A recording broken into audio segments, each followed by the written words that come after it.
우리 이 시간 다 같이 일어나셔서 하나님의 말씀을 좀 함께 보도록 하겠습니다.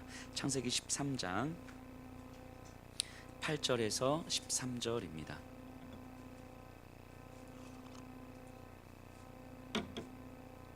창세기 13장 8절에서 13절 우리 한 절씩 교독하겠습니다. 아브라함이 롯에게 이르되 우리는 한 친족이라 나나 너나 내 목자나 내 목자나 서로 다투게 하지 말자.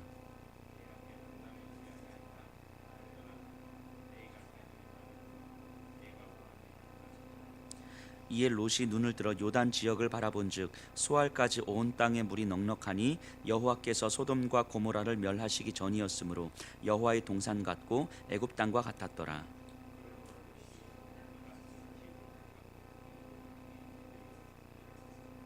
아브라함은 가나안 땅에 거주하였고 롯은 그 지역의 도시들에 머무르며 그 장막을 옮겨 소돔까지 이르렀더라. 소돔 사람은 여호와 앞에 악하며 큰 죄인이었더라. 아멘. 자리에 앉아 주시기 바랍니다.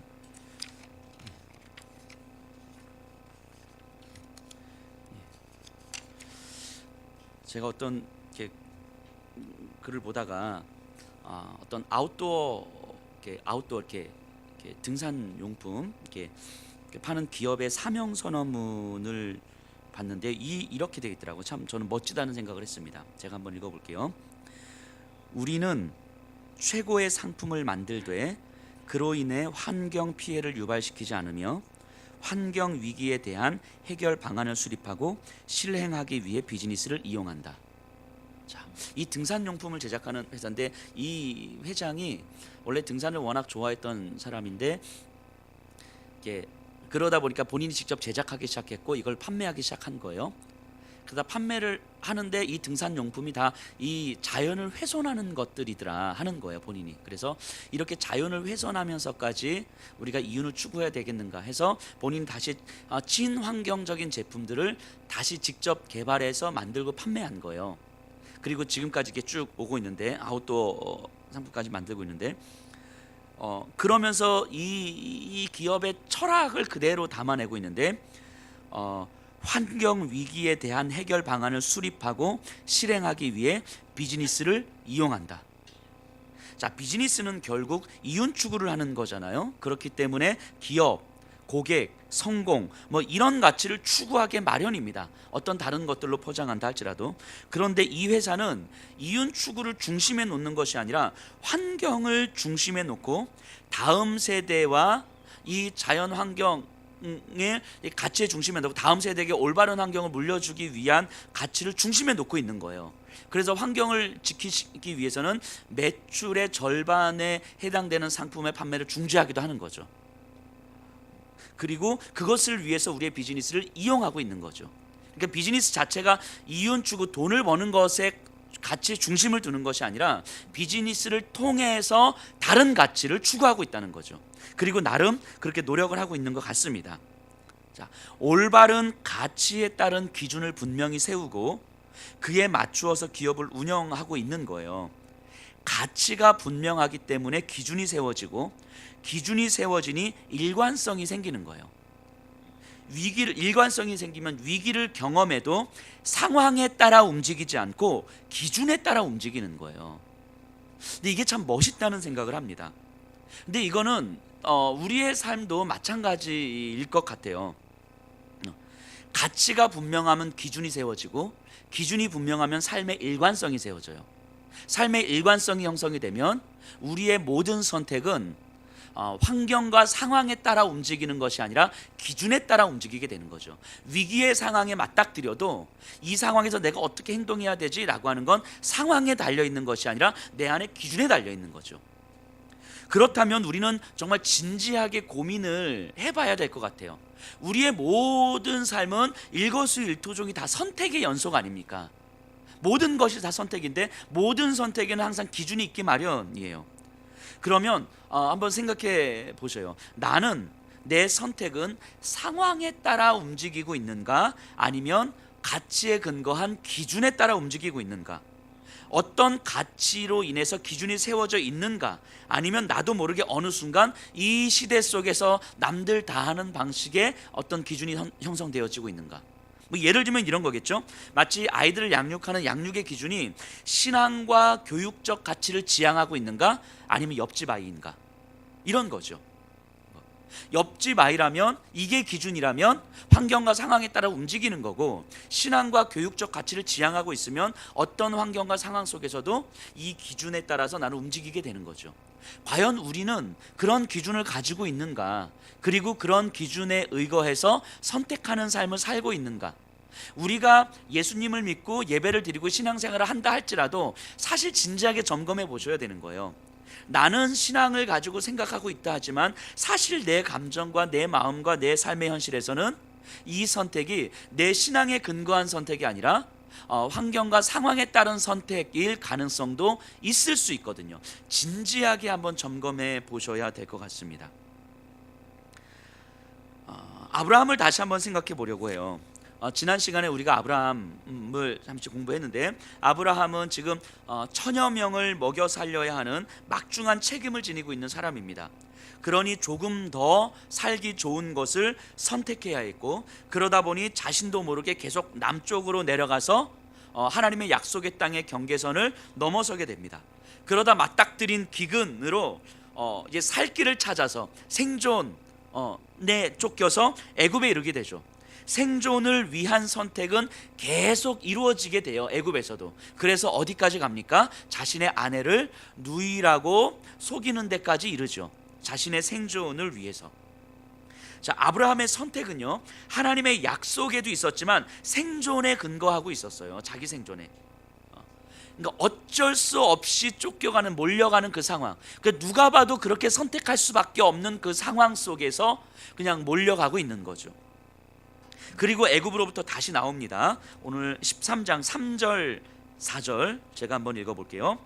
그가 네게브에서부터 길을 떠나 베델에 이르며 베델과 아이 사이 곧 전에 장막 쳤던 곳에 이르니 그가 처음으로 제단을 쌓은 곳이라. 그가 거기서 여호와의 이름을 불렀더라. 자, 베델과 아이 사이에, 애굽에서 다시 나와서 네게브에 이르고 네게브에서 다시 올라와서 베델과 아이 사이에 거기서 이제 제단을 쌓고 여호와의 이름을 부릅니다. 자, 이 여호와의 이름을 불렀더라. 거기서 여호와의 이름을 불렀더라. 혹시 어디서 좀 들어본 듯한 표현 아닙니까? 우리가 창세기를 계속 공부하고 있는데 딱 생각이 나시죠? 가인의 후예와 셋의 후예를 이야기할 때 셋도 아들을 낳아 이름을 에노스라 하였으니 그때 사람들이 비로소 여호와의 이름을 불렀더라, 이렇게 표현되죠. 같은 표현이거든요. 자, 여호와의 이름을 불렀더라. 그때 사람들이 왜 여호와의 이름을 부르게 됐습니까? 아이가 태어났는데 아이가 너무 병약하고 뭐 살 길이 없는 거예요.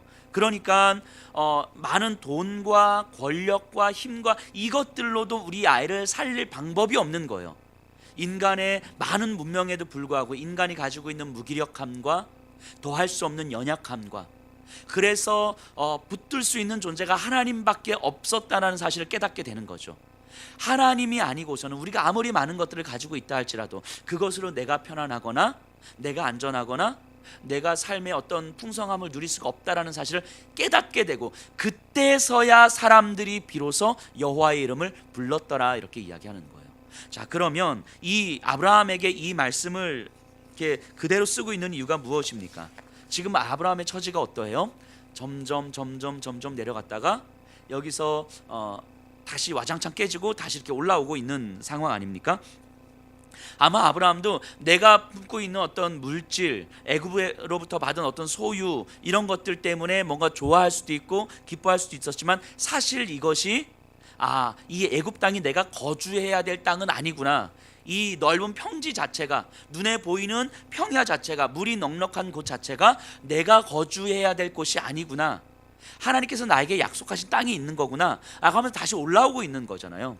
그래서 예전엔 내려가면서 예배 드렸던 곳인데 다시 올라오면서 예배를 드리고 있는 거예요. 그러니까 아브라함은 이곳에서 다시 예배 드리면서 자신의 어리석음을, 그래서 하나님의 약속을 믿고 있지만 자신의 생존을 중심으로 살아가는 이 삶의 무기력함과 이 삶의 공허함을 깨달은 거겠죠. 그리고 이곳에서 다시 예배를 드립니다. 자, 8절 9절 보세요. 예배를 드린 다음에 아브라함이 롯에게 이르되 우리는 한 친족이라 나나 너나 내 목자나 내 목자나 서로 다투게 하지 말자. 내 앞에 온 땅이 있지 아니하냐. 나를 떠나가라. 내가 좌하면 나는 우하고 내가 우하면 나는 좌하리라.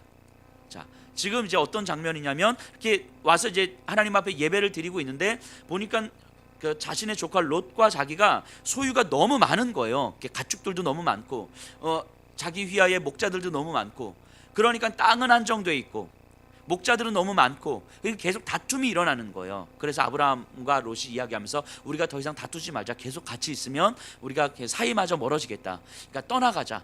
근데 네가 먼저 선택해라. 네가 좌하면 내가 오른쪽으로 갈 거고, 네가 오른쪽으로 가면 내가 왼쪽으로 갈게. 이렇게 이야기를 한 거예요. 지금 베델과 아이 사이에 있는 곳은 좀 높은 산지거든요. 그러니까 동서남북을 전후좌우를 다 바라볼 수 있는 곳이에요. 멀리까지. 그러니까 롯이 이렇게 멀리 이제 바라보는 거예요. 10절 보세요.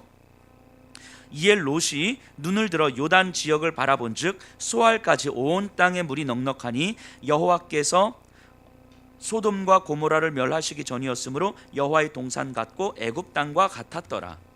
자, 눈을 들어서 요단 동편을 쭉 봅니다. 근데 저기는 어떤 땅이냐면 물이 넉넉한 곳이에요. 자, 물이 넉넉한 곳 어디였어요? 애굽 땅이었잖아요. 애굽 땅, 물이 넉넉해서 항상 이렇게 비옥한 곳. 그러니까 요단 동편이 물이 넉넉한 곳이에요. 얼마 전에 기근을 경험했던 롯 아닙니까? 기근을 경험해서 애굽까지 내려갔던 롯이잖아요. 그러니까 넉넉한 물은 무엇보다도 중요한 선택의 기준이 되는 거예요. 마치 경제적으로 힘들게 살아서 힘들게 어린 시절을 지냈기 때문에 열심히 일해서 자수성가한 부모님들 을에게 있어서 가장 중요한 기준은 돈일 수밖에 없는 거잖아요. 그렇게 사셨으니까. 그것처럼 롯의 입장에서는 넉넉한 물이 가장 중요한 기준이 되는 거예요. 그래서 소돔과 고모라가 있는 지역을 선택합니다. 그런데 롯의 시선을 성경은 부연 설명해 주고 있어요. 뒤에 어떻게 표현됩니까? 여호와의 동산 같고 애굽 땅과 같았더라. 이 롯의 입장에서 보면 굉장히 당연한 선택을 한 것 같은데 이것은 성경은 부연 설명을 해줍니다. 자, 여호와의 동산은 에덴 동산을 의미하는 거죠. 하나님으로 가득한 곳, 에덴 동산. 하나님으로 충만한 곳. 그리고 애굽 땅은 무엇을 의미합니까? 물질의 풍성함이죠. 물질의 풍성함. 그러니 롯의 지금 입장을 좀 잘 보여주고 있는 거예요. 하나님으로 가득한 곳, 하나님이 함께 계시는 곳은 결국 뭐하고 똑같다고요? 물질의 풍성함과 똑같다는 것을 보여주고 있는 거예요. 이게 롯의 시선이에요. 지금 롯의 시선. 하나님이 우리와 함께 하시고 하나님이 우리에게 축복을 주시면 물질의 축복이 있는 거구나. 이것이 지금 롯이 받아들이고 있는 상황입니다. 그래서 아브라함과 함께 다니고 예배를 드리면서도 롯은 하나님의 축복은 물질의 축복이라는 공식을 가지고 있는 거예요. 그래서 요단 동편 소돔과 고모라 땅을 바라보면서 저기가 하나님께서 나에게 주시는 곳이구나 생각하면서 저쪽을 향해서 갑니다. 자, 롯을 보고 있는 아브라함을 한번 생각해 보세요. 얼마 전 자신의 모습을 떠올리지 않았을까요? 조금 더 넉넉한 곳, 조금 더 좋은 곳, 조금 더 살기 좋은 곳을 찾아서 조금 더 하다가 남쪽으로 계속 내려갔잖아요. 자, 물이 넉넉한 곳을 찾아서 자기도 모르게 점점 내려가다가 결국 애굽까지 내려갔던 아브라함처럼 그리고 그것이 마치 하나님께서 나에게 주신 축복이라고 생각했던 것처럼, 우리 장로님께서 기도하셨지만 물질의 넉넉함은 있지만 우리의 영혼이 점점 죽어가고 있는데 그것이 마치 축복인 것처럼 생각하고 있는 그 영적으로 죽은 상태. 자, 이것이 아브라함이었고 지금 롯의 모습 아닙니까? 롯은 자신이 선택한 길이 하나님이 주시는 축복의 땅이라고 여겼을 거예요. 그리고 하나님이 함께 하시면 이제 내 삶은 앞으로 꽃길만 있을 것 같은 그런 이제 기대감들이 이제 벅차는 거죠. 그래서 롯은 그 동쪽을 향해서 갑니다. 자, 11절 보세요. 그러므로 롯이 요단 온 지역을 택하고 동으로 옮기니 그들이 서로 떠난지라. 자, 동으로 옮기니. 자, 이거 지난번에 말씀드렸습니다. 동으로 옮긴다는 것은 하나님으로부터 멀어지고 있다는 성경적 표현이었어요. 그래서 지금 성경은 명확하게 표현해요. 동으로 옮기니 그들이 서로 떠나지라. 근데 롯은 지금 어떻게 생각하고 있을 거라고요? 이것이 하나님께서 나에게 주신 길이라고 생각하고 가고 있을 거라고요. 하나님께서 주신 축복이라고. 하나님으로부터 멀어져 있는데 마치 물질의 넉넉함과 내 상황 속에서 조금 더 좋은 조건의 선택을 하는데 내가 하나님으로부터 멀어져 있는데 그것을 모르고 마치 하나님이 주신 축복인 것처럼 가고 있는 게 지금 롯이었어요. 자, 13절 보세요. 소돔 사람은 여호와 앞에 악하며 큰 죄인이었더라. 이건 지금 롯은 알지 못하는 상황이에요. 성경 기자가 지금 설명하고 있는 건데 이 롯의 선택을 쭉 보면서 성경 기자는 이렇게 다시 한번 또 부연 설명합니다. 하나님 앞에서 범죄한 사람들이 있는 그곳이더라. 자, 그곳을 향해서 롯이 가고 있다는 이야기는 롯도 그 상황 속에서 그렇게 될 가능성이 농후한 거잖아요. 근데 롯은 그걸 몰라요. 자기가 앞으로 어떻게 될지 몰라요. 단지 롯의 눈에는 뭐만 보이는 거예요? 물의 넉넉함만 보이는 거예요. 그곳의 영적인 상황이 어떤지, 그곳에서 내가 하나님을 잘 예배할 수 있을 것인지, 이거는 지금 잘 눈에 안 들어와요. 지금 롯에게는 지금 거기 물의 넉넉함만 보이는 거죠.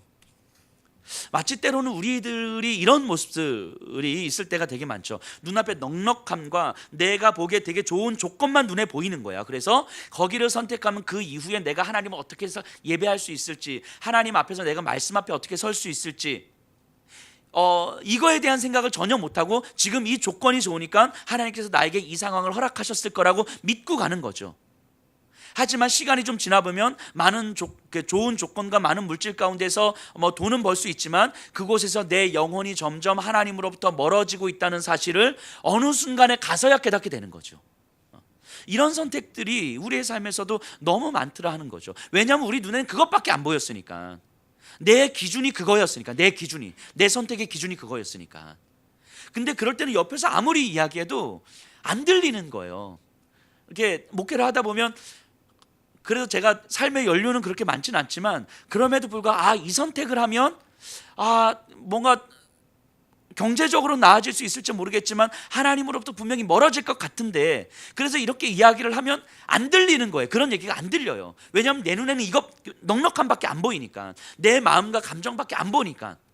그 옆에서 이제 답답한 거죠.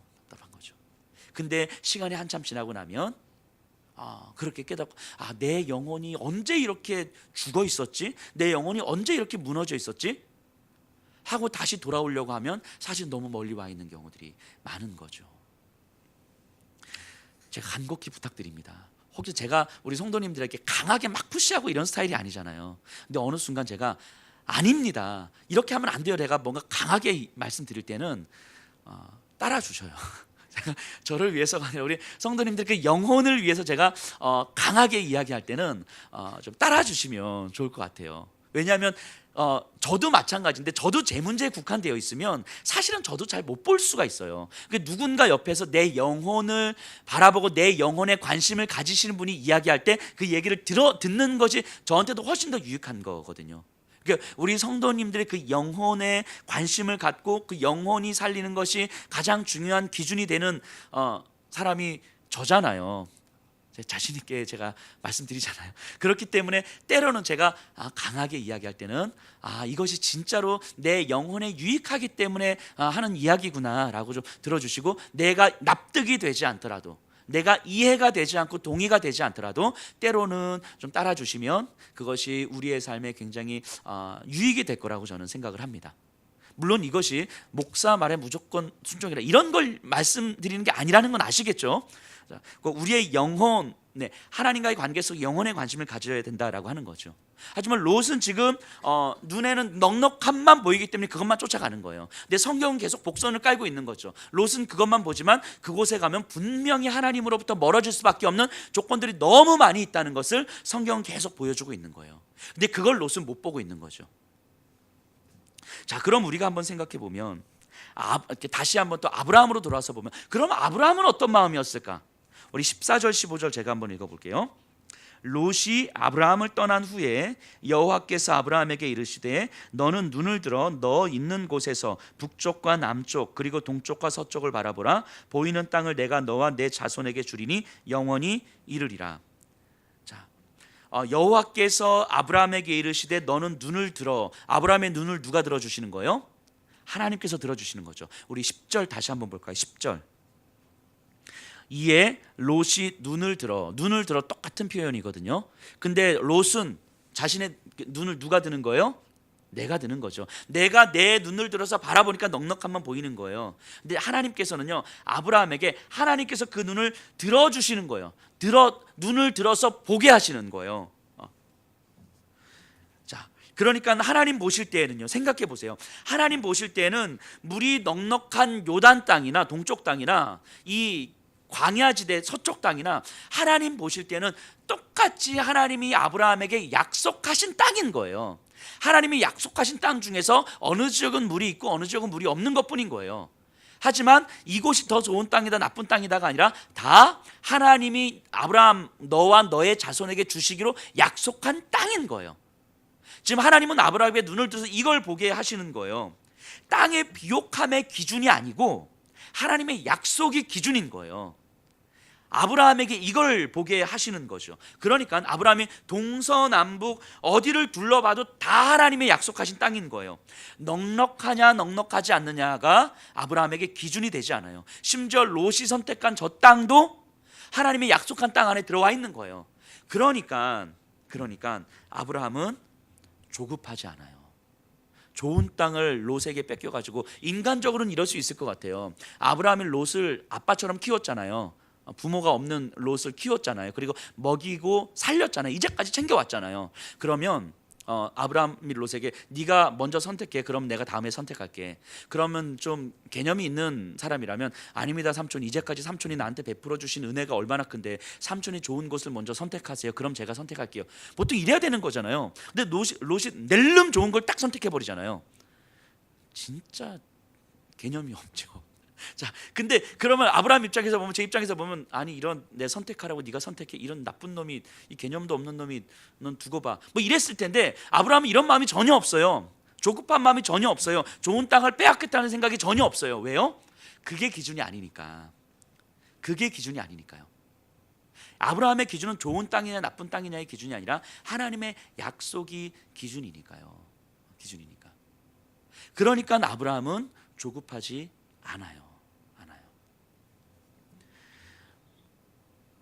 뭐 제 주변에 다른 사람들이 저한테 제가 제 자리 옆에 이제 넥타이가 이제 몇 개, 이제 주일마다 매는 넥타이 몇 개를 갖다 놓는데 누가 지나가다가 저 넥타이 좋은데 저 하나 주세요. 그래 하나 가져갔어요. 근데 저는요, 괜찮아요. 괜찮, 뭐 얼마든, 뭐 저는 넥타이 하나 가지고도 한 뭐 10년 이렇게 할 수 있거든요. 그러니까 왜냐하면 저한테 넥타이가 많으냐 적으냐, 누가, 이건 저한테 전혀 기준이 되지 않아요. 진짜로. 그래서 누가 제 넥타이를 가져가도 전사님 필요하시면 가져가요. 자, 누가 내 넥타이를 가져가도 그것 때문에 마음이 상하거나 그러지 않아요. 왜냐하면 그게 저한테 전혀 기준이 되지 않기 때문인 거예요. 근데 그게 기준이 되는 사람은 누가 가져가고 이게 아까울 거잖아요. 그런 거죠. 그런 거. 17절 18절 보세요. 너는 일어나 그 땅을 종과 행으로 두루 다녀보라. 내가 그것을 내게 주리라. 이에 아브라함이 장막을 옮겨 헤브론에 있는 마므레 상수리 숲에 이르러 거주하며 거기서 여호와를 위하여 제단을 쌓았더라. 그래서 아브라함은 그 다음에 어떻게 하냐면, 롯이 가는 것을 보고 하나님의 약속의 땅 안에서 예배 드릴 곳을 찾아 거주하게 됩니다. 넉넉한 곳을 찾아 거주하는 것이 아니라 예배 드릴 곳을 찾아 거주합니다. 이전에는 이곳에 잠시 머물다가 더 좋은 곳을 찾아 떠나는 삶이었잖아요, 아브라함이. 하지만 지금은 달라졌어요.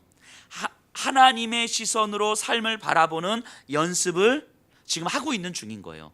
아직도 완성되진 않았는데, 그래서 하나님께서는 아브라함에게 하나님의 시선으로 이 땅과 내 삶을 바라보는 연습을 시켜주고 계시는 거예요.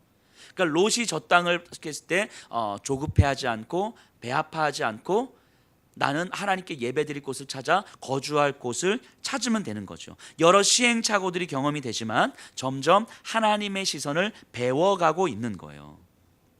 그러면서 성경은 이 롯과 아브라함을 보여주면서 진짜 풍성한 삶이 무엇인지, 하나님은 우리에게 풍성한 삶을 주시기 위해서 어떤 훈련을 해주고 있음을 보여주고 있는 거죠. 바꿔 말하면 오늘 춘수감사주일이잖아요. 우리 감사에 대해서 우리가 고민을 하게 되는데, 뭐가 진짜 감사한 일인지를 말씀해 주고 있는 거예요.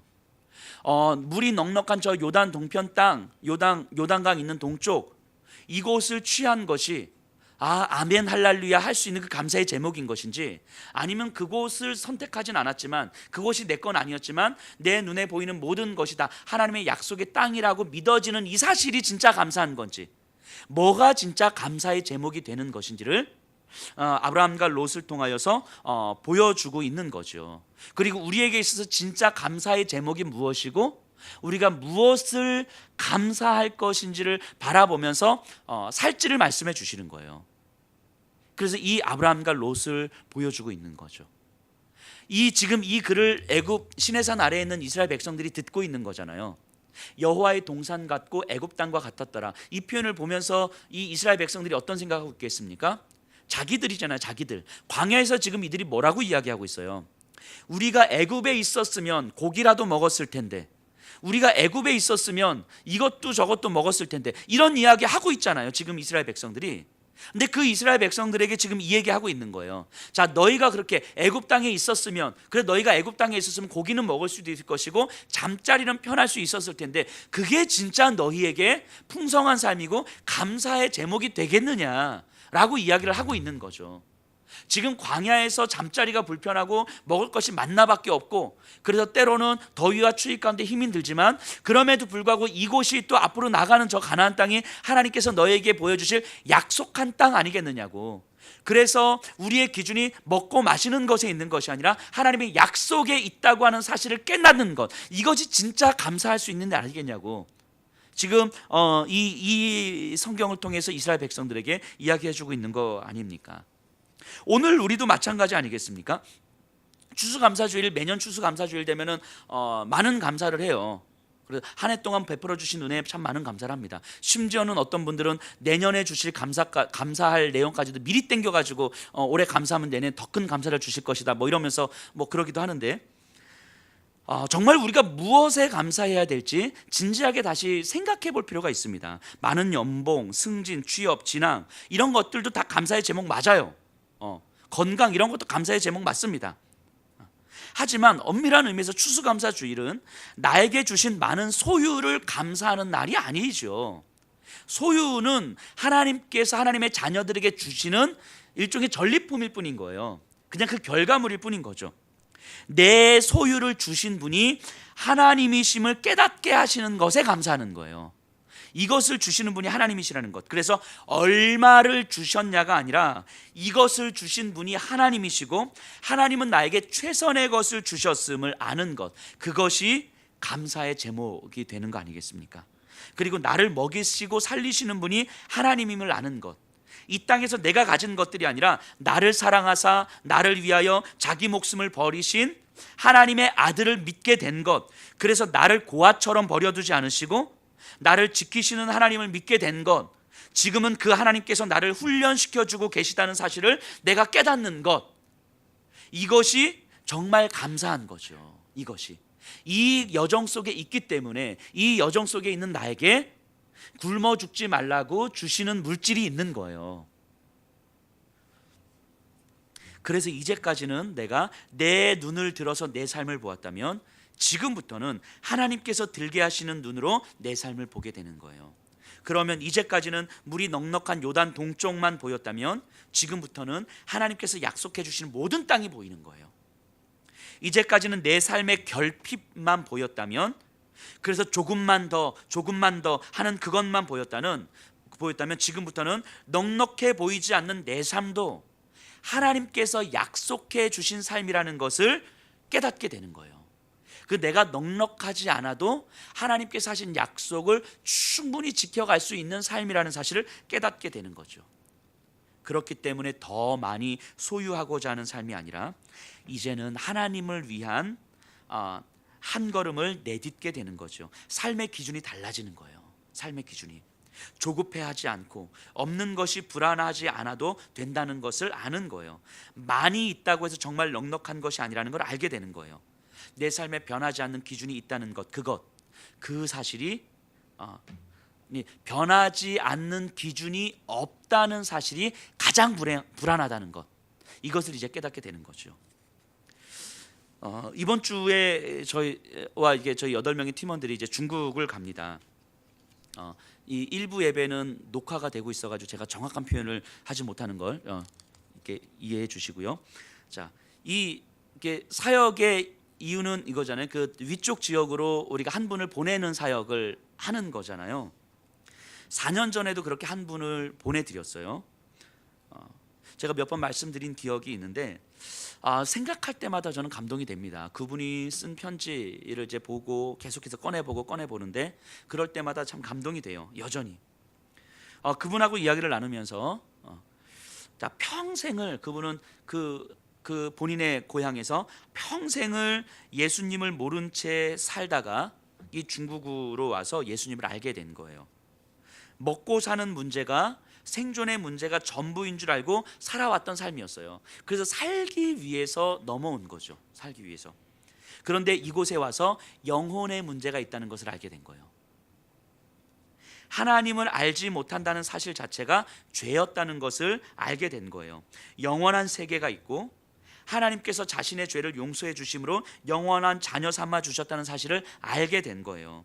근데 그게 너무 감사해서, 그런데 이제까지 그 60평생 제가 만났을 때가 60세 되신 분이셨는데 그 60평생을 그런 것들을 전혀 알지 못한 채 살아왔던 그 시간이 너무너무 억울했던 거죠. 그런데 여전히 이 신비한 사실을 깨닫지 못하고 살아가는 자신의 친척, 동네 사람들이 떠오르는데 너무 마음이 아프고 또 자신처럼 이렇게 억울하게 살고 싶게 만들진 않는 살게 하고 싶진 않은 거예요. 그래서 본인의 고향으로 다시 돌아가시겠다고, 복음을 들고 가겠다고 그렇게 결단을 한 거죠. 제가 만나서 이런 질문을 던져봤어요. 이제 예수님을 만나서 예수님을 믿으면서 남은 여생을 그래도 오래 남은 시간은 아니잖아요. 근데 남은 시간을 이제 편안하게 사시면 될 것 같은데 왜 굳이 다시 고향으로 돌아가시려고 하세요? 이렇게 그 길이 얼마나 위험하고 얼마나 힘들고 얼마나 외롭고 다 알면서, 본인도 다 알면서 왜 그렇게 하세요? 라고 질문을 던졌는데 저를 바라보는 그 표정이 뭐 아직도 잊혀지지 않습니다. 그 어떤 표정이냐면 그걸 지금 질문이라고 하냐고, 이 표정인 거예요. 그걸 지금 질문이라고 하냐고. 예수님을 모르고 살아온 지난 시간이 이렇게 억울한데 지금 이제서야 예수님을 알게 돼서 이렇게 기쁜데 이 기쁨을 평생 알지 못한 채 살아야 할 내 동포들을 생각한다면 어찌 나 혼자 편한 삶을 살 수 있겠냐고. 그건 당연히 내가 알고 있는 이 기쁨, 내가 누린 이 기쁨을 평생 알지 못하는, 전하는 사람이 없어서 듣지 못하는 자기 고향 사람들에게 가서 전하는 건 극히 당연한 것 아니겠냐고. 마치 저를 질책하는 듯한 표정으로 이렇게 바라보는 거죠. 저에게는 너무 당연한 질문이었거든요. 왜 굳이 그렇게까지 선택하시려고 하세요? 저에게는 너무 당연한 질문이었는데 그분에게는 이것이 너무 당연하지 않은 질문이었던 거죠. 아마 저와 그분의 기준이 달랐을 거예요. 저는 이 땅에서 너무너무 편안하게 신앙생활을 하고 있기 때문에 그냥 복음 들고 내가 조금만 열심히 내면 이 정도면 참 괜찮은 신앙인 것처럼 생각하기 때문에 그 정도면 됐지 않은 기준을 내가 가지고 있었을 거예요. 근데 그분은 기준이 완전 다른 거죠. 조금만 열심히 되면 됐지가 아니라 예수 이름 듣지 못한 사람들이 있는데 내가 편하고 안 편하고 그게 중요하겠냐고, 이렇게 말씀하시는 거죠. 예수 이름 듣지 못한 사람들이 있는데, 내 동포들, 내 친척들이 그러고 있는데, 평생 억울한 채 살아가고 있는데, 평생 이 기쁨 한번 누리지 못한 채 살아가고 있는데 내가 편하고 안 편하고 이게 기준이 되는 거겠냐고, 이렇게 말씀하시는 거죠. 그분을 파송하는 예배를 드리는데 우리 팀원들이 가서 특송도 하고 제가 설교를 하고 함께 그분의 발을 씻기고 그분에게 이제 안수를 하는데 예배가 한 2시간 반 이렇게 갔던 것 같아요. 이렇게 길게 이렇게. 근데 예배 드리는 내내 막 눈물이 나는 거예요. 제가 이분이 말씀하시고 이분이 걸어가는 길이 정말 맞는 길인데, 그게 정말 맞는 길인데 나는 여전히 예수 믿으면서 나 편한 삶을 살고 있음에 그나마 조금 열심을 내고 조금 열정을 내는 것으로 그냥 만족하면서 나 편한 삶을 살고 있음이 보여서 너무 죄송해서 눈물이 나고, 또 그렇게 선택하여 걸어가시는 분이 계셔서 너무 감사해서 눈물이 나는 거예요. 그러면서 이제 안수를 제가 하면서 이런 말씀을 드렸어요. 선교사님한테, 선교사님 너무 감사하고 너무 죄송하다고, 내가 가야 될 길인데 나를 대신해서 또 우리를 대신해서 이 길을 가주셔서 너무 감사하다고. 그래서 제발 사람만 계셔달라고. 사람만 계셔주시면 선교사님의 평생의 삶을 다른 건 못하더라도 적어도 먹고 사는 문제는 우리가 책임져 드리겠다고 이렇게 약속을 하고 왔어요. 그분을 생각해 봅니다. 그분의 삶은 예수님을 만난 이후로 완전히 그 기준이 달라진 거잖아요. 완전히 달라진 거예요. 상황에 따라 움직이지 않고 그 기준에 따라서 한 걸음 한 걸음 가시는 거예요. 그분으로부터 편지를 받았습니다. 너무 외롭고 힘들고 또 약이 필요하대요. 여기서 약은 구약과 신약인 건데 약이 필요한 거죠. 그래서 기도를 부탁하는 그분의 글이 참 우리를 먹먹하게 만듭니다. 그리고 너무 감사하게 다가와요. 그래서 저는 제 마음이 풀어질 때쯤이면, 제가 조금만 더 편안한 삶을 추구하려고 할 때면, 제 안에 영적 긴장감이 떨어질 때면, 하나님의 약속이 내 안에 기준이 되지 않을 때면 그 편지를 꺼내서 읽어보고 또 읽어보고 읽어보고 또 읽어보고 합니다. 그분을 생각하기도 합니다. 그리고 지금도 그곳에서 아무도 모르게 눈물을 흘리고 기도하고 있을 그 모습을 한 사람에게 복음을 전하기 위해서 수백 번 수천 번을 심호흡을 하면서, 내가 이 말씀 하나 전해서 혹이라도 걸리면 어떡하나, 수백 번을 심호흡을 하면서 혹이라도 노출되지 않을까, 잠도 제대로 못 주무실 그분을 좀 생각해 봅니다. 그리고 제 마음을 다시 추스리는 거예요. 제 생활을 다시 추스리는 겁니다. 이번에 중국에 가서 또 그렇게 또 한 분을 저희가 이제 보내드리는 거예요. 또 한 분을. 그래서 이제 기도하면서 준비하고 있는데 한편으로는 제 마음이 좀 무겁습니다. 물론 다른 지역 선교를 가는 것도 너무너무 감사하고 너무너무 기쁘고 행복하지만 이렇게 저 위쪽 지역으로 누군가를 보내드릴 때에는 참 마음이 무거워요. 그럼에도 불구하고 여전히 편안한 생활을 하고 있는 제가 그분을 파송한다고 하는 게 너무 죄송하고 무겁습니다, 사실은. 그래서 그분 파송 예배 때 제가 파송 예배 설교자로 선다는 것이 너무너무 무겁고 마음이 무겁고 많이 불편한 거예요. 그리고 그 이후 그분이 어떻게 살아가실지 뻔히 눈에 보이는데 잠시 만나서 예배 드린 후에 또다시 와서 편안하게 살아갈 내 모습이 그려져서 너무 두려운 거죠. 그렇기 때문에 더 기도하게 되고 제가 그분 그 사역을 하기 전에 제 모습들을 다시 한번 돌아보게 됩니다. 다시 한번 돌아보게 돼요. 과연 내가 정말 어떤 기준으로 내 하루하루 한순간 한순간을 살고 있는가? 내가 과연 나의 조금의 열심과 나의 조금의 열정을 가지고 이 정도면 됐지 않은 삶을 내가 혹시라도 좀 살고 있는 건 아닌가? 과연 하나님의 약속이 내 삶에 정말 기준이 되고 있는가? 그래서 하나님의 약속이 기준이 되기 때문에 하나님의 약속이 허락된 그 한 걸음 한 걸음을 걸어가고 있는가? 아니면 내가 조금 더 편하고 편하지 않고 내가 조금 더 많고 적고 이것이 혹여라도 내 삶에서 정말 기준이 되고 있는가? 사람들에게 더 인정을 받고 안 받고 이것이 나에게 좀 더 기준이 되고 있는가? 그러면서 기대합니다. 이번에도 다시 가서 우리가 무언가를 하고 오는 것이 아니라 그곳에서 하나님은 여전히 일하고 계시는구나. 저 얼어붙은 땅 가운데서 그럼에도 이름도 없는 한 사람을 하나님께서는 준비시키고 계시는구나. 이 한 사람을 통해서 저 땅에 변화를 가져오시겠구나. 능력의 많고 적음이 아니고 사람의 젊고 나이가 많고의 문제가 아니라 돈이 많고 적음의 문제가 아니고 뭐 권력이 많고 적음의 문제가 아니라 하나님의 약속이 기준이 되는 그 한 사람을 통해서 하나님은 일하고 계시는구나. 이 하나님의 일하심을 보고 올 것이 기대가 되는 거예요. 보고 올 것이. 누가 감히 저 땅에 복음의 사역자가, 저 땅의 사람들이 복음을 들고 저 땅에서 복음을 전파하는 것을 상상이나 했겠습니까? 하지만 하나님께서 그 한 사람을 준비시키셔서 저 땅을 변화시켜 주시는구나. 저는 저와 이번에 함께하는 우리 팀원들이 분명히 이것을 경험하고 올 거라고 믿습니다. 그리고 이거 우리 예수평화교회 가족들에게 우리가 경험했던 그 하나님의 일하심과 그 하나님의 감격스러움이 함께 나누어지고 우리 예수평화교회 모든 성도님들에게 그 감동이 함께 경험될 줄로 믿습니다.